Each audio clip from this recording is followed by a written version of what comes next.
Srimate Bhaktivedanta Swami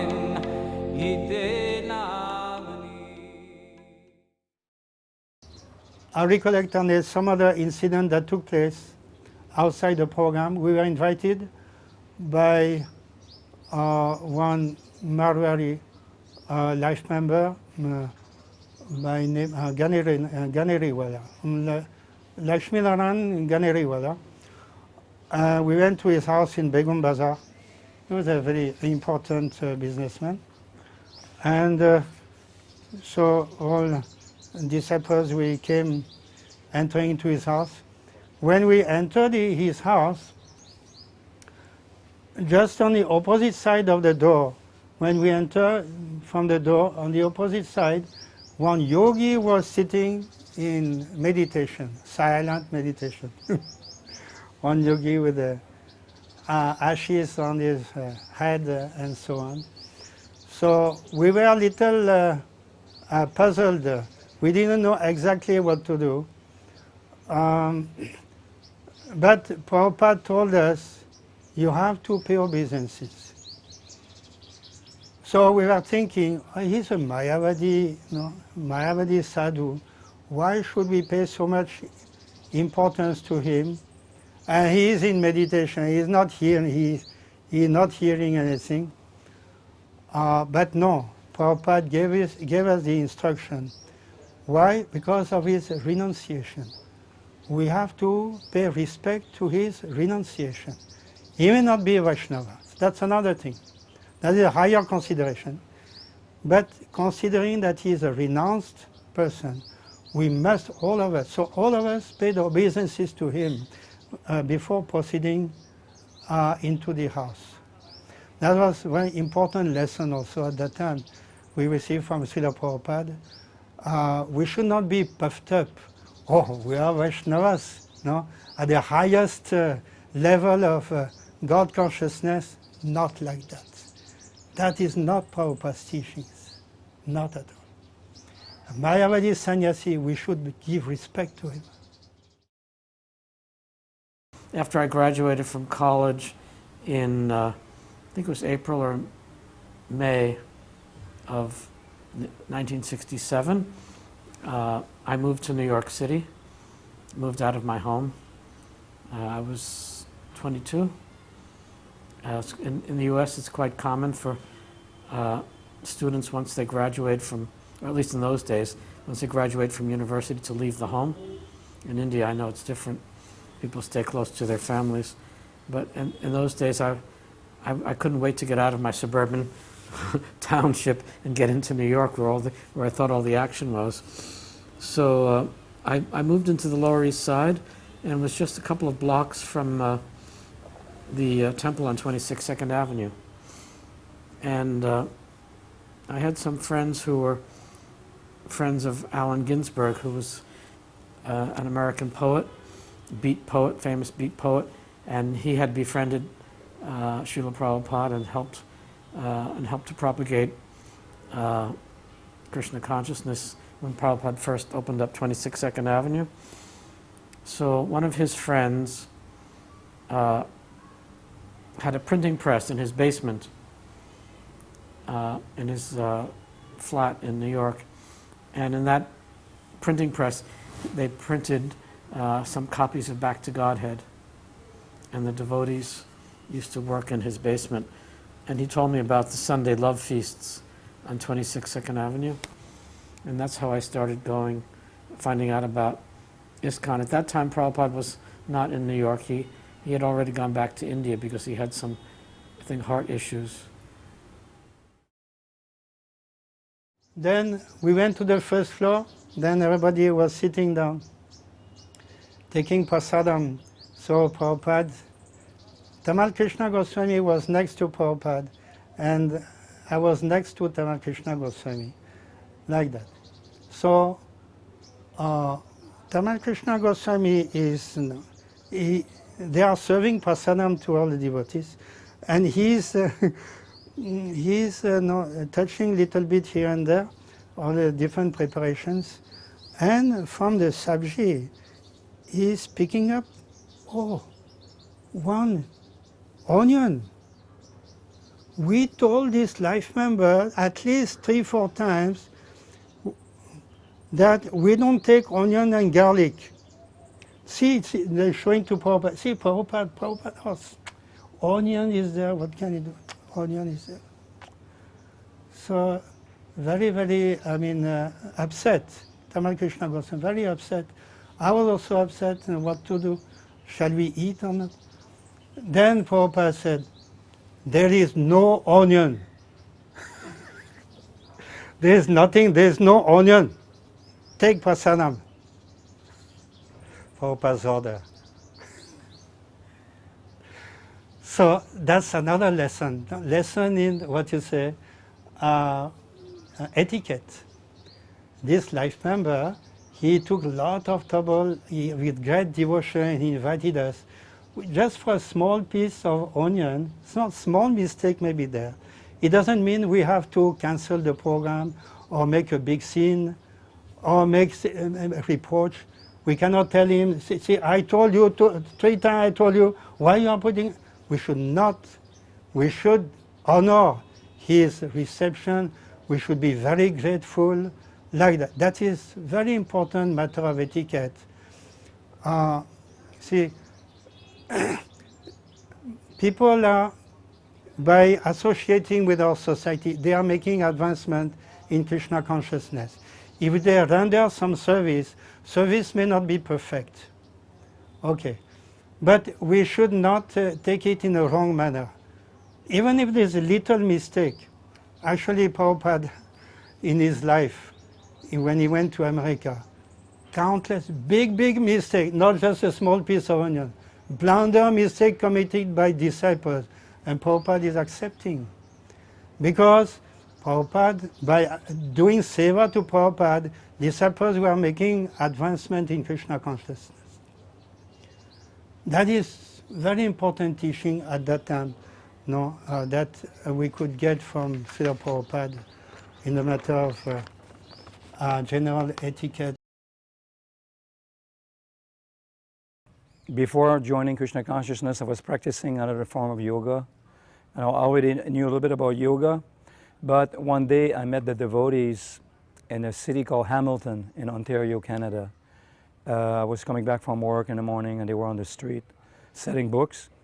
So I went and they sold me BDG and Beyond Birth and Death and King of Knowledge. And I went home. I was living in Burlington, Ontario. I went home, read that. And 2 weeks later, I went to the Toronto Temple. And then after a couple of weeks, I joined. I was ready to join. Basically, I was attracted to the devotees. And I liked the philosophy, the books. They answered all my questions. And I didn't have much attachment in the material world. I mean, not many achievement in the material world. I had a lot of attachment, but no achievement. So I decided to join. That's how I started Krishna consciousness. That was November, so there was no rainy season, 1972. Very little rain had come to Hyderabad. Otherwise, from June to October, rainy season, but it was very scanty. And so it's like a natural catastrophe. So Prabhupada in his lecture, he made it the point that by the Sankirtan Yagya, you will get sufficient rain. Annat bhavanti bhuteshu, annat bhavanti bhutani, parjanyadanna sambhava, parjanyad, what is that? Yagyad bhavati parjanya, yagyad karma samudbhava. Okay. So the main point is that this Sankirtan Yagya can give all benefits for mankind, including rain, because annat bhavanti parjanya, unless there is parjanya, rain, there cannot be anna. So everybody is maintained by annam, but there is no annam, there is no parjanya. Okay, and if there is no yagya also, so there cannot be proper parjanya, and therefore no annam in this way. So Prabhupada quoted from Bhagavad Gita in this manner in his lecture. And Prabhupada knew also that the TTD had organized what is called this type of yagya, some type of parjanya yagya with the homam. According to Shastra also, there are some particular yagya meant to satisfy the rain god, so that there can be rain. These yagyas are still performed nowadays when there is no sufficient rain. The TTD is organizing these special types of yagya. But for Kali Yuga, because of Chaitanya Mahaprabhu, the Sankirtan yagya, yagyayi Sankirtana prayai yajantihi sumedasaha. So in his lecture, this topic was there. And during the program, the 4-5-day program, by the end of it, then torrential rain came into Hyderabad, which was completely out of season. In November, it doesn't rain. But so Prabhupada was very happy. See, the rain has come because we had done Sankirtan. In this way, in the newspaper, the newspaper article, the title, that Swamiji brings rain to Hyderabad. Like that. So that's an incident, very nice spiritual lesson, Sankirtan Yagya. Another thing that in the same, not in Hyderabad, but the same teaching Prabhupada gave to us also, in a different circumstance. After the inauguration of the farm project, New Naimisharanya, Mahamsa Swami made a very big plan for the development of the farm, 600 acres of farm. And he wrote a letter to Srila Prabhupada describing all the different parts of his plan to make the land very fertile, very successful in agriculture, etc.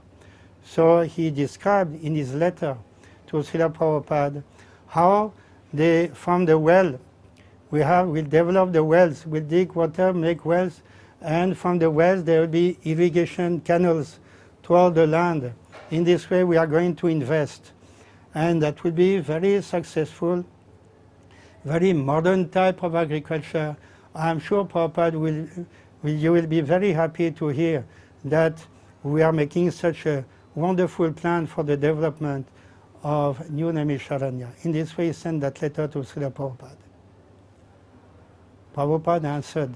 You know what is his reply? Prabhupada's reply? He completely dismissed Mahamsa Swami's letter. Completely dismissed. Prabhupada said in his letter reply, what did you hear? What did you understand from our teachings? Have you not heard the Bhagavad Gita that Lord Krishna says that Annat Bhavanti Bhutani Parjanyadanna Sambhava Yadyat Bhavati Parjanya? You have not heard this any time? Is it not in your mind? Why all this modern type of plans, agriculture? Is it what I have taught you? The letter it came as a shock. They had spent so many hours in that brain, and to write this letter, and they were so, enthusiastic. And Prabhupada, within a few lines, just dismissed completely. Yagya. By yagya you get rain. You get water, you can irrigate. The land is not like ordinary land. It is a land of Krishna, where the teachings of Bhagavad Gita are going to be implemented. And that will be successful. We are not after modern agriculture. Our business is to implement Krishna's teachings in our own surroundings. This is the most important. Yagyat bhavati parjanya. Anyway, so in this way, Prabhupada gave a very important lesson at that time also regarding the same thing, that through yagya only you get rain. There is no need of irrigation and all that. All this. That is not Prabhupada's idea. In that letter, he also describes the plans for future expansion, and then he is telling Prabhupada, Prabhupada, this is the plan, and this is the budget. No, some lakhs of rupees we'll have to spend. So, Prabhupada, you have this MVT trust, on which this was built. And so, kindly, I'm humbly requesting to Srila Prabhupada from this MVT trust, please give us some amount so that at least we can start to build this new Naimisharanya. So that was not the first time that Mahamsa Swami had requested for some funds from Srila Prabhupada, different trusts. And so Srila Prabhupada gave a reply to this letter.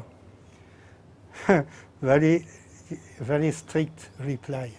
Prabhupada wrote in his reply, you should always remember, I am your spiritual master. I am not your banker. Yes. That's all.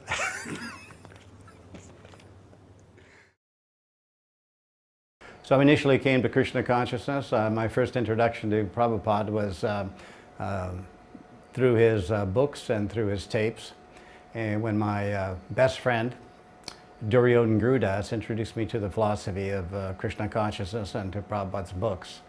That was back in late 71 or 1972, and I was a businessman at that time, and the philosophy made a big impact on my life, and I was very attracted to Prabhupada at that time, listening to the philosophy.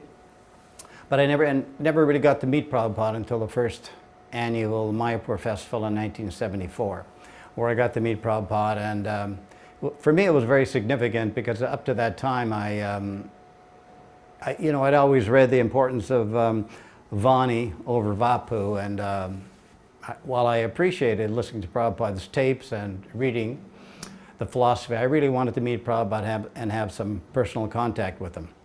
So when I came the first year, the first Mayapur festival in 1974, I was not initiated, but I was walking along the road out front all by myself one morning after the second or third day I was here and chanting and just walking along, and I was asking, I was saying I was really so happy to be here, and it was such a marvelous experience, but I was thinking to myself, maybe I'll get some personal association with Prabhupada.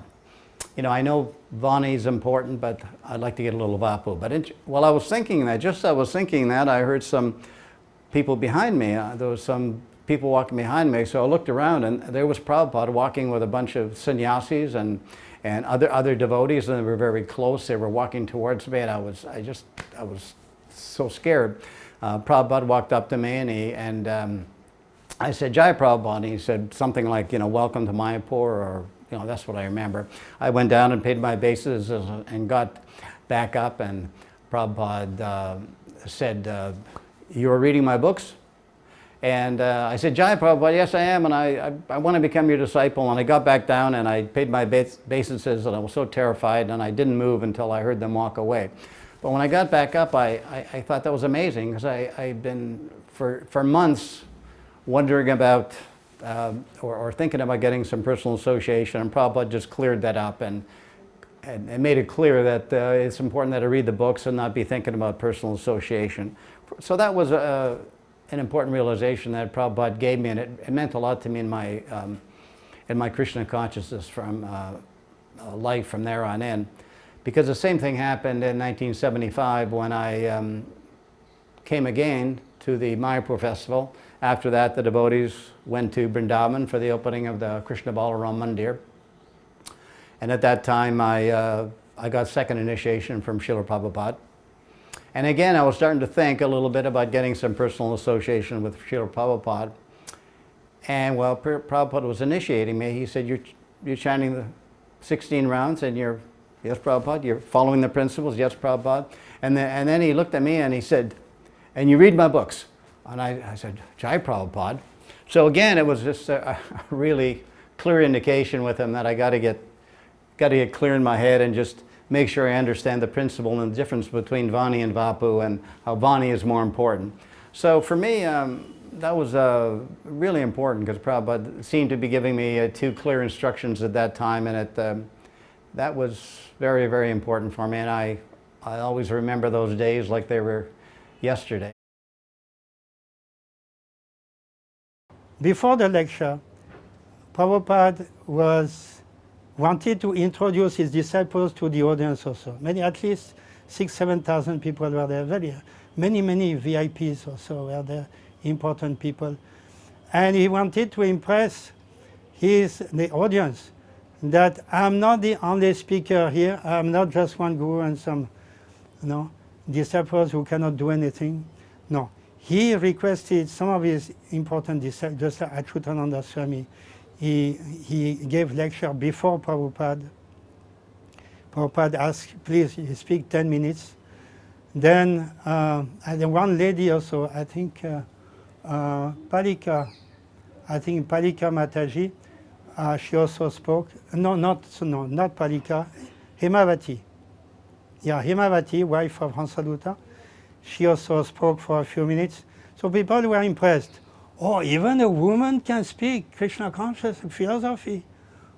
So Prabhupada wanted them that this is a philosophical movement where a man and woman are being trained in the Shastric knowledge. And people became very impressed. Even women can speak like that. That was Prabhupada's idea. Prabhupada never wanted at any time to be the sole, what is called, spot, not like a hot spot, light, spotlight. Prabhupada never wanted to be the only spotlight in any public program. Prabhupada wanted to introduce his disciples and maybe some other important chief guests also in all the programs throughout India. And that is Prabhupada's mind. That's very important, Prabhupada's personality, Prabhupada's character, his humility. Although nobody can match Prabhupada in the matter of delivering lectures, but he wanted that others also should have the opportunity to speak Krishna consciousness to a vast audience, including his disciples also, including Matajis. Came to New York, and that's where I met him in the airport, JFK Airport. And for some reason, I felt very emotional when I first saw him. And then he went up to Boston, and then from there, he went up to Montreal. And the devotees asked me if I wanted to go to Boston to be with Prabhupada, and I said no, I wanted to stay in the New York temple just to see if I'd like to move in. And then they immediately asked me if I wanted to get initiated. I hadn't been going for more than a few weeks. And I said, no, I'd like to wait. But then a few weeks later, they said he was doing initiations in Montreal if I wanted to come. So I said I would. And at that time, they had quite cheap flights for students. So you could fly cheaply to Boston and Montreal. So I flew up to Montreal, and I got initiated. And yesterday, when I was looking at the memorabilia for Sridhar Swami, I noticed in the glass case there was a baseball cap, and it said Prabhupada's dog. So that reminds me of a comment that Prabhupada made at my initiation when Brahmananda Swami was putting on my neck beads. Prabhupada commented, he said, now you have an owner like a dog. He said, now you're Acharya's dog. At the time, I don't know if I was happy about that. But anyway, I came to realize what he meant later. So that reminds me when I saw that cap, Prabhupada's dog. And of course, the good thing about dogs is that dogs are loyal to their masters. At least a good dog should be loyal and devoted. regardless of anything else. So that's one good quality that devotees should have, is loyalty and devotion. So Harinam Diksha was in April 1973 at the time of stone foundation laying ceremony when Prabhupada came to Hyderabad. That was April 73. He laid the foundation stone for the new temple to come up. At that time, he gave the sannyas title to Mahamsa, and he gave me Nam Diksha also at that time. Regarding the sannyas initiation of Mahamsa, the Hariprasad Badruka was a very good friend, a life member, who is later on donated or made the donation of the 600 acres of farmland to ISKCON. He told Srila Prabhupada that Swamiji, he said like this, Swamiji, this boy, he is only 23 years of age. How can you give sannyas ashram to a boy like this? What will happen to him in the future? How can we be sure he will be able to maintain his sannyas vow? Then Prabhupada answered to that, we are giving sannyas ashram for the sake of preaching. They will go and preach, so that will be for the preaching purpose. We are in this way giving sannyas ashram. That was his answer. So for some time, Mahamsa preached like that, but then ultimately he was caught up also in the web of Maya, unfortunately. But despite the dangers of taking sannyas, Prabhupada gave sannyas to many of his disciples for the sake of preaching purpose. So whatever preaching they have done, that remains. Whatever Mahamsa has done as a sannyasi, that remains. He may have gone, but whatever he has done is there. So by Prabhupada's good, as a spiritual master, his effect is there. Also, in the evening, it was very fired up kirtan, and one night, Paramahansa Swami was leading kirtan very enthusiastically, and at the end of the kirtan, Prabhupada stood up, he went towards him, and he thanked him for leading such a nice kirtan and smiled at him. I remember that. And one time in the morning, a deity greeting, in the dallas of the deities, on the deity altar, there's two walls, but they're mirrors on both sides. So the deities are unlimitedly reflected on both sides. You can see hundreds of Radha Krishna on one side, hundreds of Radha Krishna on the other side. So Prabhupada looked, and he turned around and he told Jagadish, oh, there is many Krishna and Radharani.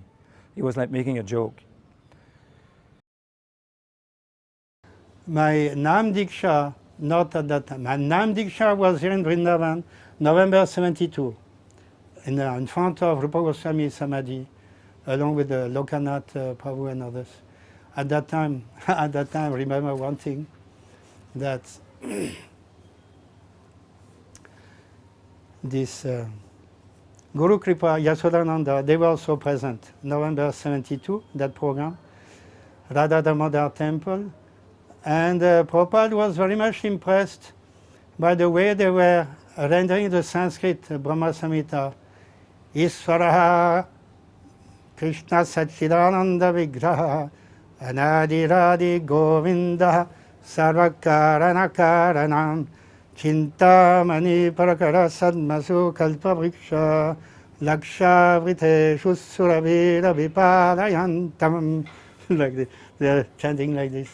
So Prabhupada was very much impressed. Oh, how you have learned this beautiful recitation. How did you get that training? Prabhupada liked it very much. And so they say, yeah, Prabhupada, we have been traveling in South India, So we get training from some of the Pandits and the Sri Vaishnava Pandits there in South India.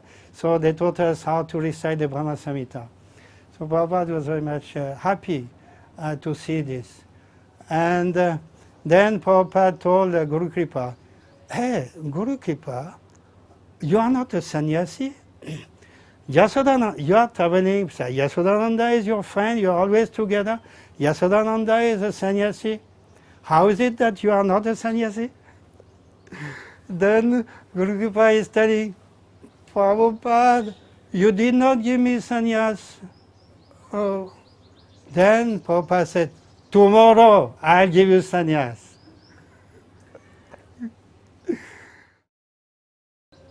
And Prabhupada was staying in the house of Panalalpiti in Somajiguda, which is a very posh area of Hyderabad, and a very posh, because Panalalpiti is the richest man in Hyderabad.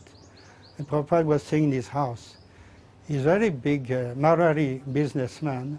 He had salt mines in the Bombay coastline, and so he was a very important person. He is the leader of the Marwari community in Hyderabad. Prabhupada used to stay in his house and was very happy. Such a great, a big VVIP, was very humble and very good devotee of the Lord. Prabhupada appreciated. One thing about, again, another, in the same Panalalpiti's house, there was a banyan tree, and daily some pujari used to come from outside and do puja to the banyan tree. And Prabhupada told his disciples, told us, this is correct. The banyan tree, doing puja to the banyan tree, this should be done. Prabhupada appreciated this Panalalpiti's Vedic behavior. That he not neglecting even a tree, doing puja to a banyan tree. Prabhupada appreciated very much. Another thing in his house, one small detail, there were high ceilings, very high ceilings, no need of fan. And Prabhupada appreciated. This is the way a house should be built, with a high ceiling. And I think here in Vrindavan, Prabhupada's house also, the high ceiling, because Prabhupada wanted high ceiling in his room. When there is high ceiling, then there is a very good ventilation. Even in summer, you don't feel hot. So that, at that time then, April 73, so Prabhupada called me in his room, and then there was a table, and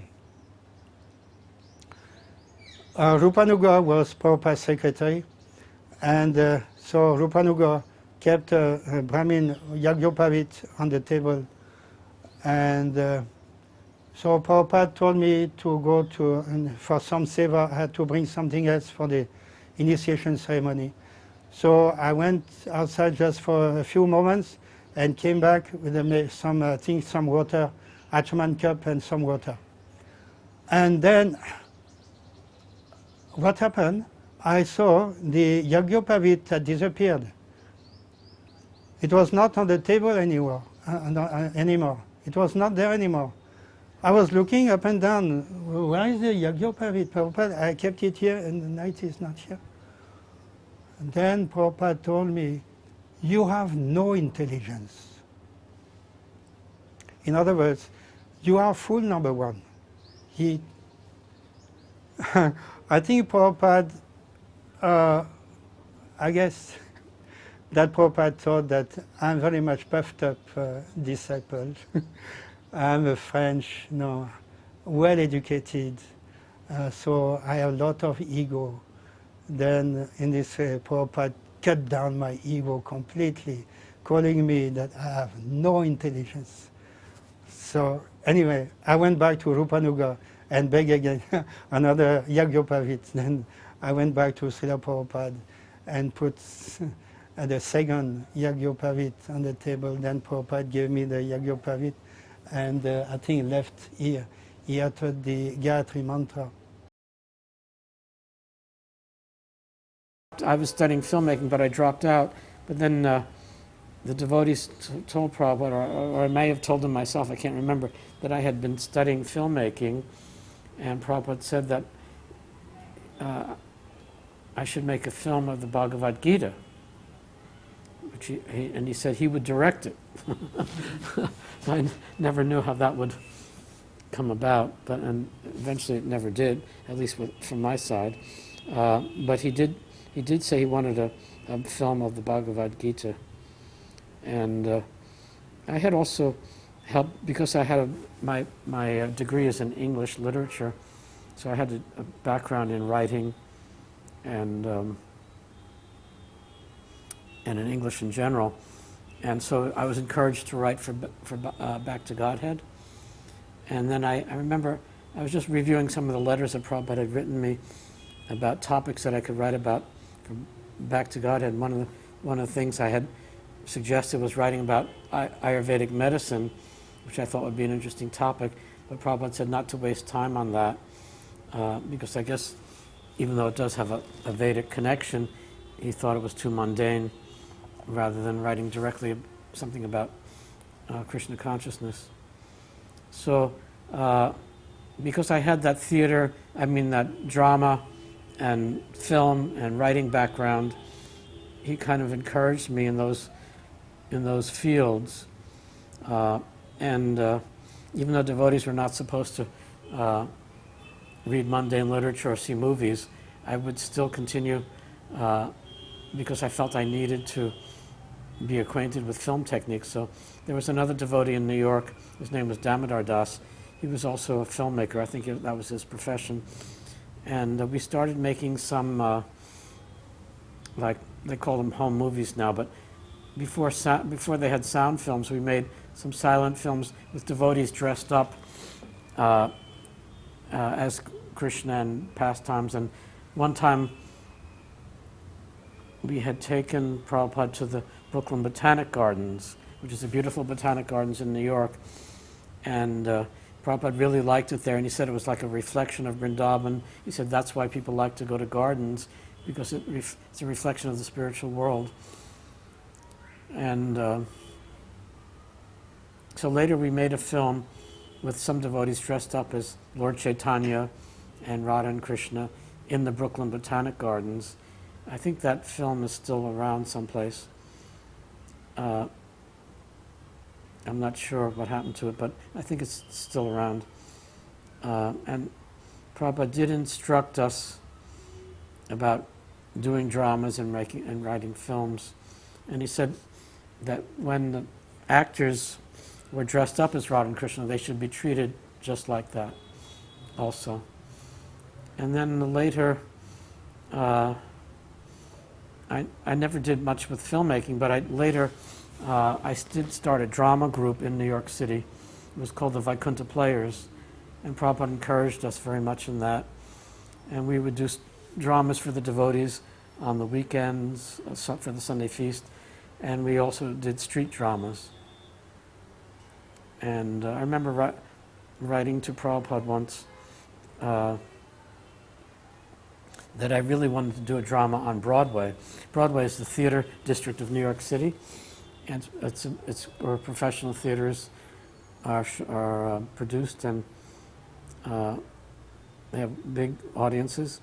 And he said, very soon all your dreams will come true and you'll be doing dramas on Broadway. But actually, when he said that, or when I was thinking on Broadway, I meant inside a theater. But it turned out that we actually did do dramas on Broadway on the street. We did street dramas. One of them was called The Wrong Bank Account, about somebody who puts all his money in the wrong account. In other words, in a material account instead of a spiritual account. And then when he goes to withdraw his money, the bank teller tells him that you put your money in the wrong bank account, and he dies of a heart attack. And we did other dramas too. One was called The Age of Kali. And then we also used to dramatize various pastimes from Krishna book. And sometimes we would have songs. I would write the songs also. And Prabhupada sat and enjoyed one of our dramas in Brooklyn, in the Brooklyn Temple. I can't remember which one it was. What makes you interested in becoming a Hare Krishna? Well, I'm not saying that I want to join or anything, but I know you guys believe in reincarnation, you know, so it interests me. Yeah, well, what's your religion? Well, I was born Jewish, you know, but last winter I tried to become a Catholic, and it didn't work for me. I studied and I tried and I gave it everything, but, you know, Catholicism for me was die now, pay later, you know, and I just couldn't get with it, and I wanted to. You're afraid of dying? Well, yeah, naturally, aren't you? Let me ask you, in reincarnation, does that mean my soul would pass to another human being, or would I come back as a moose or an aardvark or something? Take our literature, read it over, and think about it. Okay, thank you very much. You're welcome. Hare Krishna.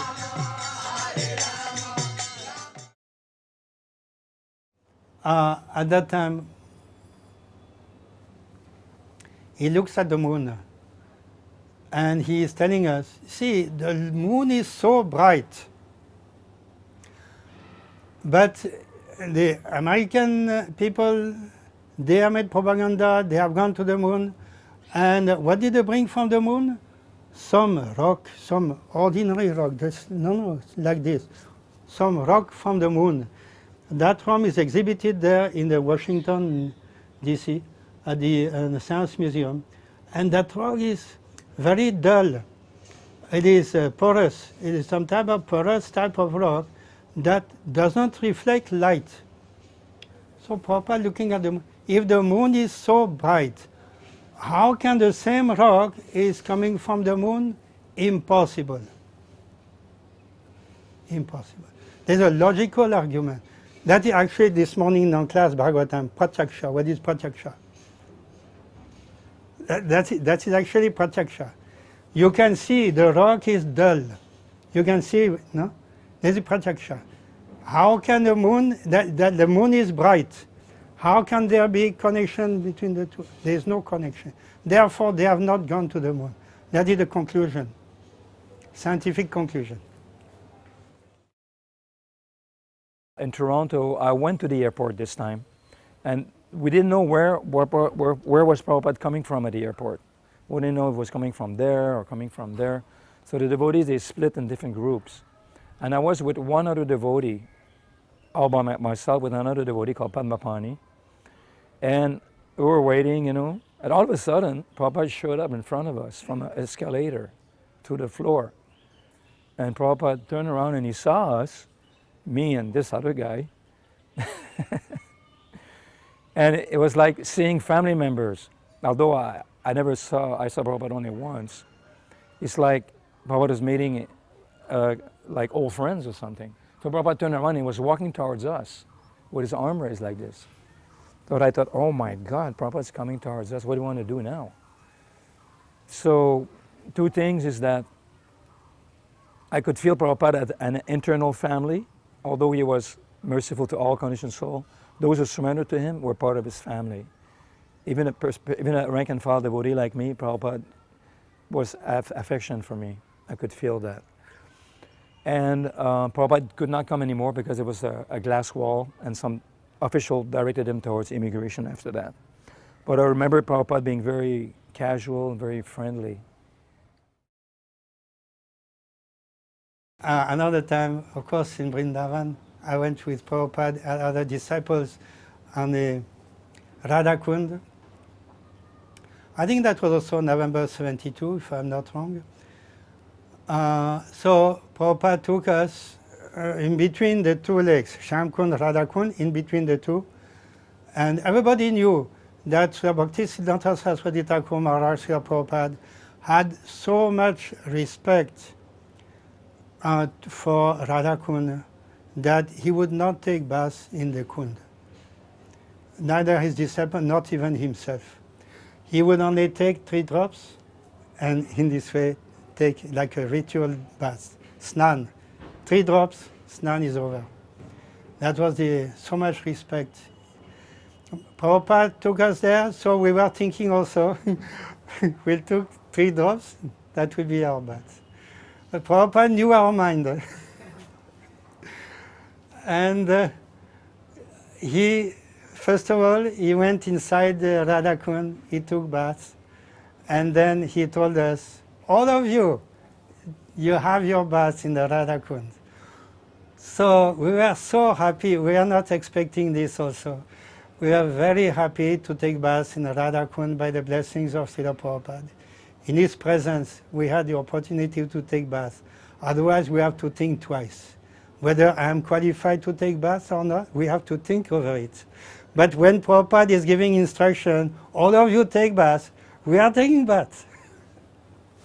We are not thinking I am qualified or not, no. We are taking, so we took bath very nicely. And Prabhupada was very happy. After a few minutes, after about 5 minutes, then Bhavananda becomes very excited, very joyful, and he starts to swim and splash water on the other disciples like this. He wants to have a play now in the water. And immediately Prabhupada, stop this. You cannot play like this in the Radha Kund. Take your bath with great respect. You cannot play, you cannot see, it's not a swimming pool like that. So we were just, that lesson was also very good. All of us understood we have to be very respectful. This is serious. This is Krishna Prema, liquefied Krishna Prema. It's not ordinary water. So when we are in Vrindavan, we have to be very careful. I mean, I think all the teachings are readily available. What Prabhupada taught us in Vrindavan, every single living entity.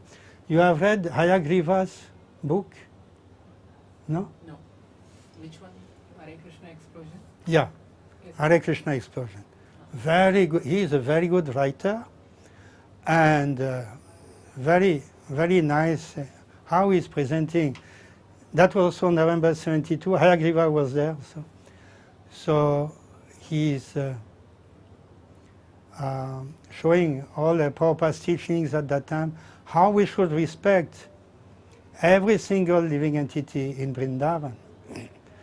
And even if we see monkeys and rats and pigs, they are not ordinary animals. No? They are great rishis who have taken birth in this land of Vrindavan, and the next life they will go back to Godhead. They are not ordinary animals. So like that, we have to pay respect, high respect. Even Uddhava himself, he wanted to become a blade of grass in Vrindavan. And what to speak, Lord Brahma also. So what to speak of us disciples, we have to respect every single blade of grass. Like the trees, we should not cut any tree. That is very important. So these teachings are well known. Prabhupada gave us some idea how to conduct ourselves. We should be very polite. Even rickshawalas, we should not argue. We should not become angry against anybody. We should be very respectful like that. That was the general attitude. Whatever it may be, we should respect all inhabitants of Vrindavan. But, of course, Prabhupada also taught us not to leave ISKCON. After ISKCON was constructed, Prabhupada told us, don't leave ISKCON. Don't try to go to so many other mats and institutions out there. Don't try to go and attend all the lectures and other programs. You stay here. That is Prabhupada's very important teachings. We respect everyone. Doesn't mean we have to go everywhere to hear their lectures. And I remember once going up to his room to talk with him, and he was kind of staring at the globe. And then he looked up and he said, if they knew my plans, they would lock me up. They would arrest me. So at that time we had the idea that, I mean, he already knew he wanted to spread Krishna consciousness around the world. But at that time there was only a few temples, in New York and San Francisco, and I think in Boston. And the idea of Krishna consciousness being spread around the world seemed like a very far-fetched dream.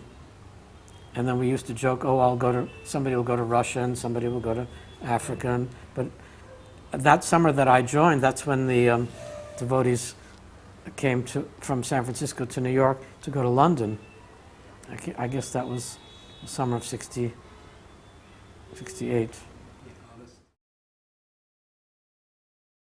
Besides this college program, Calcutta, December 72, we had a program at the American consulate. And the title of the lecture was East and West. So Prabhupada gave a lecture, very wonderful, in the presence of the consul, American consul, and some VVIPs, officials of the consulate. And Prabhupada said that there is no difference between East and West. The sun appears on the eastern horizon and travels and sets on the western horizon. So the sun goes everywhere. Everybody is considering, I have the sun above my head. So where is the question of East and West? There is no difference. So what is this distinction, East and West? There is no distinction. But from another angle, yes, there is a distinction.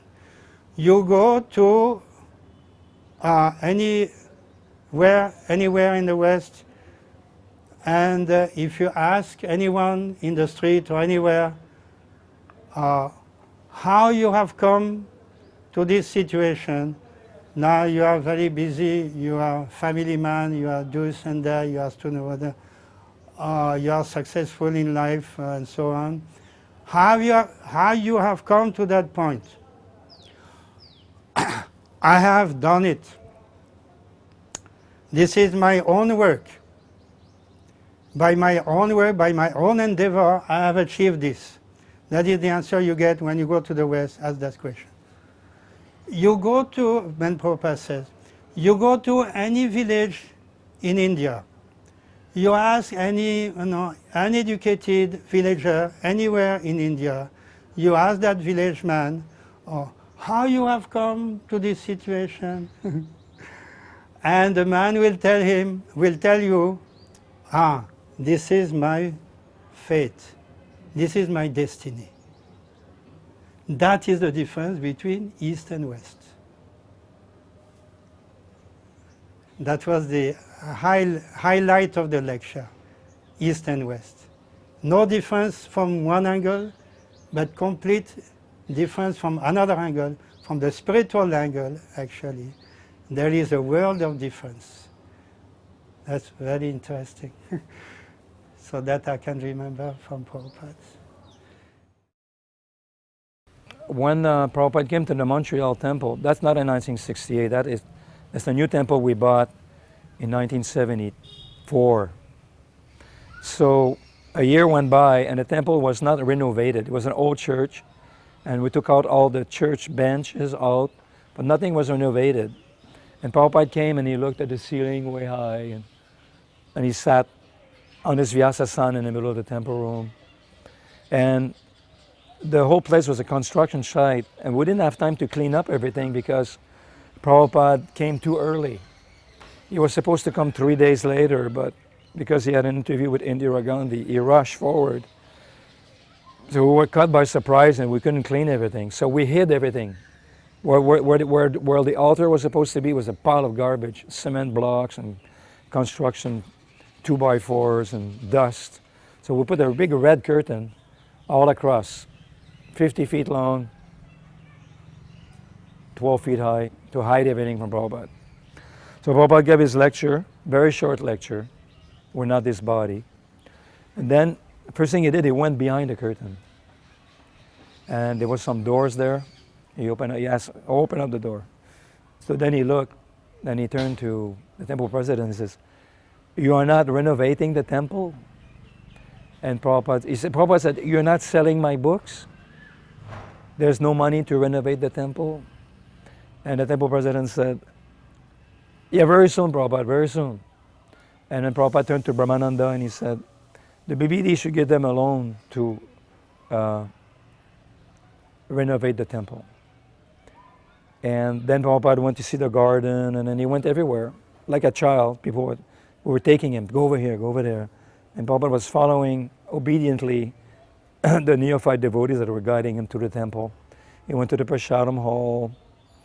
Then when he was in the temple room, leaving the temple room, he met this Bengali devotee called Shamir. And it was just a new devotee. And Prabhupada stopped and he talked to him. He said, you're a Bengali, right?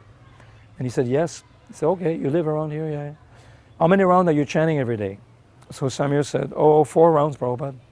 No, you don't chant 4 rounds, you chant 16 rounds, and you follow the 4 regulative principle. Then he left. And Shamir Prabhu followed that instruction of Prabhupada. Later on, he went to talk to Prabhupada privately, and he asked Prabhupada, how can I serve the devotees in Montreal? And he said, just help them. Whatever skill you have, help them. So he was an architect, so he designed the altar, built a beautiful altar, and he never took initiation from anybody. He didn't have a fire sacrifice with Prabhupada either. But to this day, is serving Prabhupada better than everybody else. And I consider him to be a disciple of Prabhupada, because Prabhupada told him to chant 16 rounds, follow the 4 regs. There was no fire sacrifice, but he had that order from Prabhupada directly, so he considered himself a Prabhupada disciple. There are so many impressions that I have from Prabhupada, which are very important, and because of which I'm still here, because of his blessings, not because of my determination or anything like that, my own sadhana or anything like that. It's only by the blessing of Guru that you are situated in sadhana. But my first impression of Srila Prabhupada was when I came to Vrindavan. I had seen many photos when I was in Calcutta in the year 72. I had seen photos, magazine Back Together was there, I read so many things. But when I came in the personal presence of Prabhupada, that is, Prabhupada was giving lecture. We came a little late. I was late for the lecture. So Prabhupada was giving lecture, and he was seated there. On the side was the Rupa Goswami Samadhi and the Bhajan Kutir, and Prabhupada was there on the left side, this side. And I was coming from this side. Prabhupada is sitting there. I was coming from this side of the temple, Radha Damodar temple. I was late, so Prabhupada was already giving lecture. So therefore, he was showing his side. Like I entering here, I saw his right side. When I saw Prabhupada sideways, my first impression was that, not like all the photos. I was familiar with the photos. But to see Prabhupada face to face is different. He is a golden, his face was radiant like gold, molten, with a radiant golden color, and very, very wide, very big. His head, his ears, and especially this side. I have never seen anybody like that. I have seen many people everywhere, but I've never seen anybody like that having such a face, extraordinary face. You understand? Anybody else also? I think that anybody who can see Prabhupada really in this manner, he understands this man is not from this planet.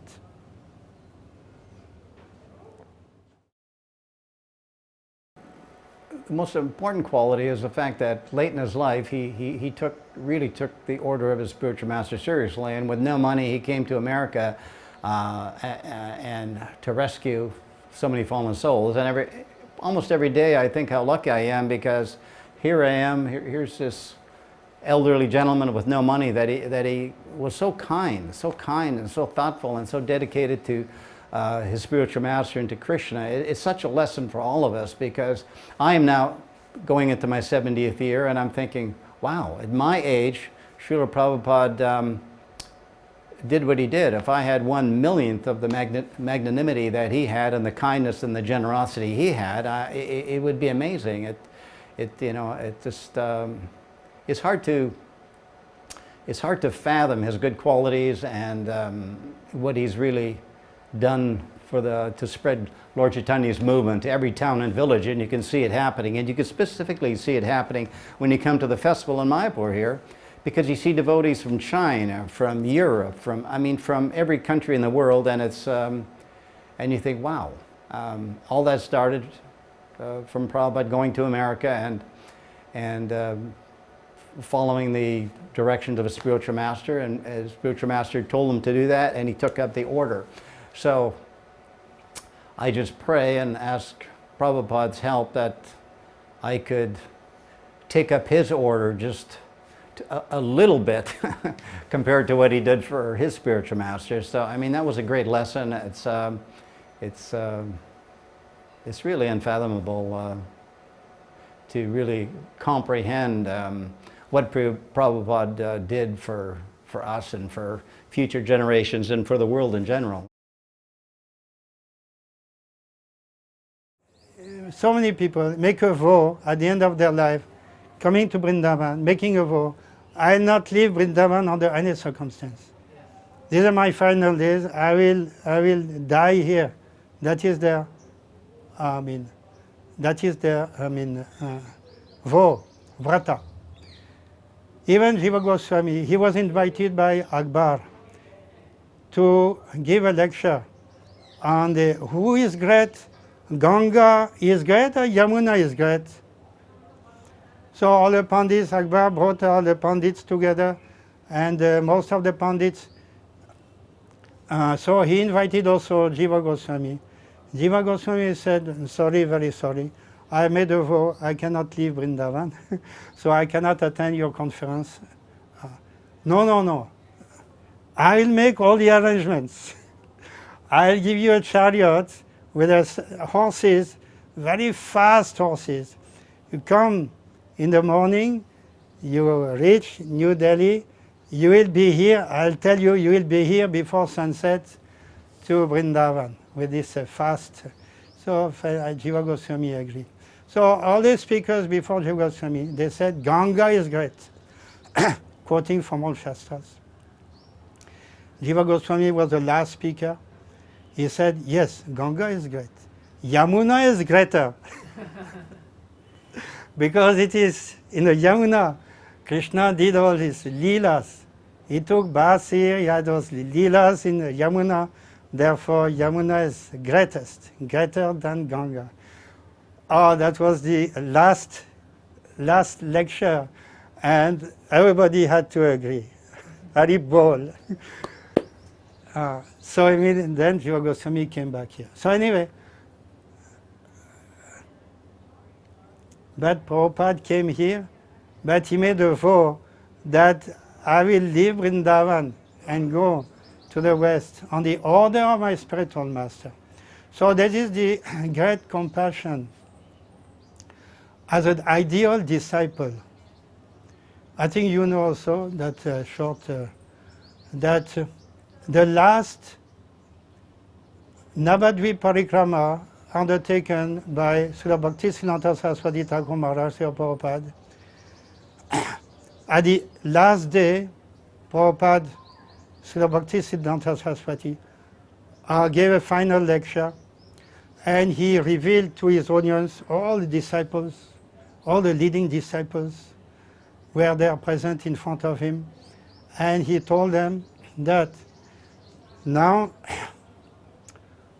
my mission has to be carried away in the West. We have done in India, we have done well in India. There are so many of you, you are doing very good, you are preaching everywhere in India. Now we have to carry the message of Chaitanya Mahaprabhu to the Western countries. So at that time he stops his lecture, and No, he is looking at all his disciples like that. Then he says, unfortunately, I cannot see anybody who can do it. Still looking. Then he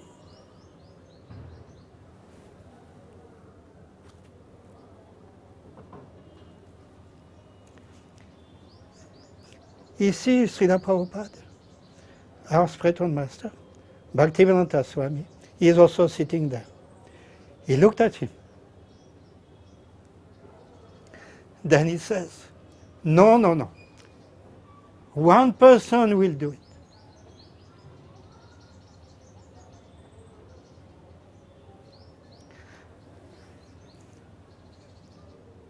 So, in this way, our spiritual master was ideal disciple, ideal spiritual master, with all the qualities,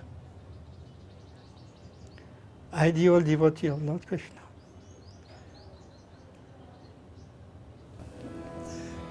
Je anilo premadana